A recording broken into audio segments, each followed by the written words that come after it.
سب سے پہلا جو سبب ہے وہ ہے رسولوں کی تکذیب اور توہین.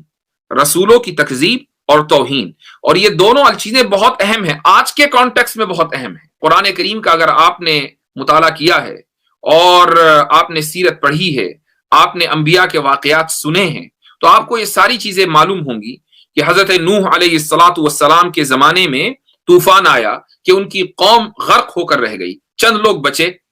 وہ طوفان کیوں آیا؟ وہ اس لیے آیا کہ انہوں نے حضرت نوح علیہ السلام کی تکذیب بھی کی, توہین بھی کی, یعنی ان کا انکار بھی کیا اور ان کی توہین بھی کی, عذاب آ گیا. ایسے ہی حضرت موسیٰ علیہ السلام کی توہین اور تکذیب کی گئی ایک قوم کے ذریعے مصر میں, تو اللہ تعالیٰ نے طرح طرح کے عذاب میں ان کو مبتلا کیا. قرآن کریم کا ارشاد ہے کہ فَأَرْسَلْنَا عَلَيْهِمُ الطُّوفَانَ وَالْجَرَادَ وَالْقُمَّلَ وَالضَّفَادِعَ وَالدَّمَ آيَاتٍ مُفَصَّلَاتٍ, کہ ہم نے ان کے اوپر یہ 4-5 چیزیں بھیجی. ان میں سب سے پہلے طوفان تھا, طوفان ان کے اوپر, ان کے یہاں بھی آیا. اسی طریقے سے جراد یعنی ٹڈی دل نے ان کی کھیتیوں کے اوپر حملہ کر دیا اور کھیتیاں ان کی تباہ ہو گئیں, تو یہ ایک فائنینشل عذاب تھا ان کے اوپر.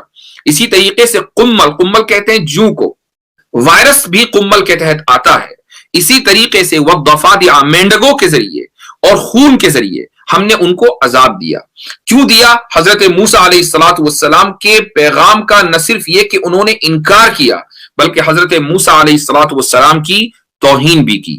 تو اگر یہ پہلے ہو سکتا ہے تو آج بھی ہو سکتا ہے. یہ کوئی ضروری نہیں ہے کہ اللہ تعالیٰ نے بس پہلے عذاب دے دیا اب وہ نہیں دے گا, ایسا نہیں ہے. اس کی وجہ یہ ہے کہ اس نے خود قرآن میں یہ کہہ دیا. آپ قرآن کریم کی اس آیت کو دیکھیے, جب آپ ایک موضوع کی ساری آیتوں کو ایک جگہ جمع کر کے دیکھتے ہیں تو انسان کی آنکھیں کھلی رہ جاتی ہیں. اللہ تعالیٰ کہتا ہے کہ أَفَأَمِنَ الَّذِينَ مَكَرُوا السَّيِّئَاتِ أَن يَخْسِفَ اللَّهُ بِهِمُ الْأَرْضَ أَوْ يَأْتِيَهُمُ الْعَذَابُ مِنْ حَيْثُ لَا يَشْعُرُونَ, کہ جو لوگ آج برائیاں پلاٹ کر رہے ہیں, برائیاں صرف کر نہیں رہے ہیں بلکہ اس کو پھیلا رہے ہیں, اس کی پلاننگ کر رہے ہیں, مکر السیئات, کیا وہ اس بات سے محفوظ ہو گئے, مامون ہو گئے, اپنے آپ کو محفوظ سمجھنے لگے کہ اب اللہ تعالیٰ ان کو زمین میں نہیں دھسائے گا, یا وہ اپنے آپ کو محفوظ سمجھنے لگے کہ اب ان کے اوپر عذاب نہیں آئے گا؟ ان کے اوپر عذاب ایسی جگہ سے آئے گا کہ جہاں سے ان کو کبھی احساس بھی نہیں ہوگا کہ عذاب آ سکتا ہے. آپ اندازہ لگائیے کہ کیا پچھلے سال فروری سے پہلے, جنوری سے پہلے کسی کو اندازہ تھا کہ ایک وائرس آ جائے گا اور وہ وائرس پوری دنیا کو اپنے قبضے میں لے لے گا, پوری دنیا اس کا شکار بن جائے گی, چاہے وہ مصنوعی ہو وہ وائرس, لیکن بہرحال ہے, اور اس کی وجہ سے لوگ ہلاک ہو رہے ہیں, اس کی وجہ سے لوگ پریشان ہو رہے ہیں, چاہے کچھ بھی ہو, آکسیجن ہے یا کرونا ہے, واٹ ایور, لیکن اس کی وجہ سے پریشانی پوری دنیا میں ہے. آج سے 1.5 سال پہلے بڑے بڑے لوگوں کو جو پوری دنیا کے حالات کے اوپر نگاہ رکھتے ہیں, نظر رکھتے ہیں, ان کو بھی یہ اندازہ نہیں تھا. یہ ہے او یأتیہم العذاب من حیث لا یشعرون. تو یہ جو انبیاء علیہم السلام کی توہین اور تکذیب ہوتی ہے, یہ ایک بہت بڑا سبب ہے کسی بھی قوم کے اوپر عذاب آنے کا. تو آپ دیکھیں آج کے دور میں صرف نبی کریم صلی اللہ علیہ وسلم کی نہیں بلکہ دوسرے انبیاء کی, چاہے وہ حضرت عیسیٰ ہوں, حضرت موسیٰ ہوں اور دوسرے انبیاء علیہم السلام ہوں, لیکن سب سے زیادہ جس نبی اور رسول کی توہین اس دنیا میں کی جا رہی ہے وہ ہے نبی کریم صلی اللہ علیہ وسلم کی ذات اقدس. آپ دیکھیں کہ یہ اس وقت انڈیا کی صورتحال, ابھی 2 مہینے سے نبی کریم صلی اللہ علیہ وسلم کی شان میں گستاخی کا جو ریکارڈ قائم کیا ہے لوگوں نے, وہ اس سے پہلے کبھی سنا نہیں گیا تھا. سوشل میڈیا پر تو کافی دنوں سے, لیکن اوپنلی آ کر پریس کانفرنسز کر کے قانون کی دھجیاں اڑا کر, قانون موجود ہے لیکن وہ کبھی ایسے موقع کے اوپر ایکٹیو نہیں ہوتا, اور لوگ کھلم کھلا نبی کریم صلی اللہ علیہ وسلم کی نہ صرف یہ کہ تکذیب کر رہے ہیں, ان کے پیغام کو مسترد کر رہے ہیں, وہ تو بہت پہلے سے چلا رہا ہے, لیکن توہین کے اندر اضافہ ہوا ہے. جب توہین کے اندر اضافہ ہوگا انبیاء کی, تو پھر عذاب کے اندر بھی اضافہ ہوگا.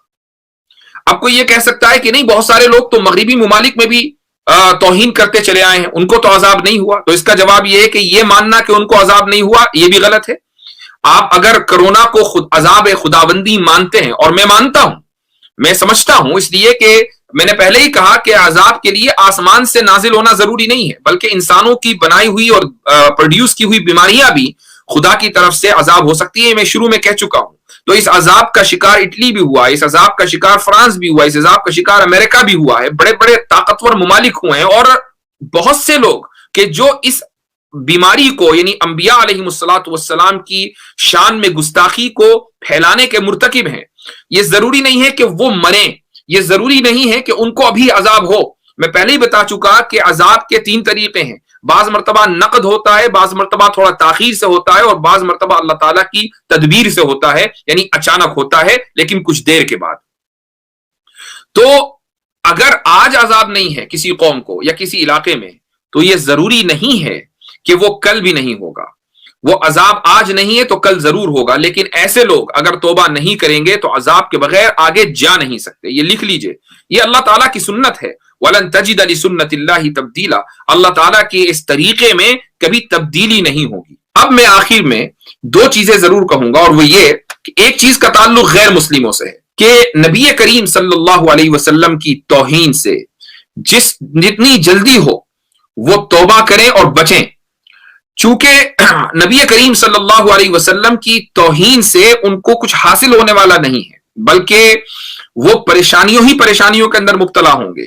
چاہے بہت سے لوگ میری اس بات کو ایز اے جوک لے لیں، لیکن حقیقت یہی ہے، اور اس کی وجہ یہ ہے کہ نبی کریم صلی اللہ علیہ وسلم عذاب کے لیے ایک ڈھال ہیں۔ اللہ تعالیٰ کا ارشاد ہے کہ وَمَا كَانَ اللَّهُ لِيُعَذِّبَهُمْ وَأَنْتَ فِيهِمْ، اے محمد صلی اللہ علیہ وسلم، اللہ تعالیٰ ان کو عذاب نہیں دے گا جبکہ آپ ان میں موجود ہو۔ آپ صلی اللہ علیہ وسلم نے عذاب کو روکا ہوا تھا، وَأَنْتَ فِيهِمْ، آپ کی موجودگی۔ اب اندازہ لگائیے کہ جب آپ صلی اللہ علیہ وسلم کا محض وجود، آپ کی صرف موجودگی عذاب کے لیے ڈھال ہو، اگر اس شخصیت کے اوپر یعنی اس کا مذاق اڑایا جائے، اس کی توہین کی جائے، تو پھر عذاب کیوں نہیں آئے گا؟ تو جتنے بھی غیر مسلم ہیں اگر وہ میری بات سن رہے ہیں تو ان کو اس چیز سے بچنا چاہیے، چونکہ اللہ تعالیٰ کی جو محبوب شخصیات ہوتی ہیں جب ان کی توہین ہوتی ہے تو اللہ تعالیٰ کا پھر غصہ سامنے آتا ہے۔ تو اگر آپ کو اپنی فیملیز کو بچانا ہے، اپنے ملک کو بچانا ہے، اپنے علاقے کو بچانا ہے، تو اس چیز کو سن لیجئے اور اس چیز کو ذہن میں رکھ لیجئے، اور جو لوگ اس توہین کے ملوث ہیں ان کو روکیے۔ آپ نہیں روکیں گے تو آپ خود ہی اس توہین کے اندر ملوث سمجھے جائیں گے اللہ کی نظر میں۔ اور دوسری چیز جس کا تعلق مسلمانوں سے ہے، یہ بھی اسی آیت میں اللہ تعالیٰ نے کہہ دیا کہ وَمَا كَانَ اللَّهُ مُعَذِّبَهُمْ وَهُمْ يَسْتَغْفِرُونَ، کہ اللہ تعالیٰ ان کو ایسے بھی عذاب نہیں دے گا اگر وہ استغفار کرتے ہوئے ہوں گے۔ اگر استغفار بڑھ جائے گا تو عذاب ہٹ جائے گا۔ تو ہمارا مسئلہ یہ ہے کہ ہم نے ابھی استغفار کا راستہ اپنایا ہی نہیں، اور استغفار کا مطلب یہ نہیں ہے کہ ہم تسبیح کے دانوں پر استغفر اللہ پڑھ لیں، وہ بھی ہے، لیکن استغفار میں گناہ کا ترک کرنا بھی شامل ہے۔ میں نے جو اسباب بیان کیے ہیں کم سے کم ہم ان کے اوپر غور کریں کہ کیا ہماری وجہ سے ہم کسی اخلاقی برائی میں تو ملوث نہیں، ہم نمازیں پڑھ رہے ہیں، زکوٰۃ دے رہے ہیں یا نہیں،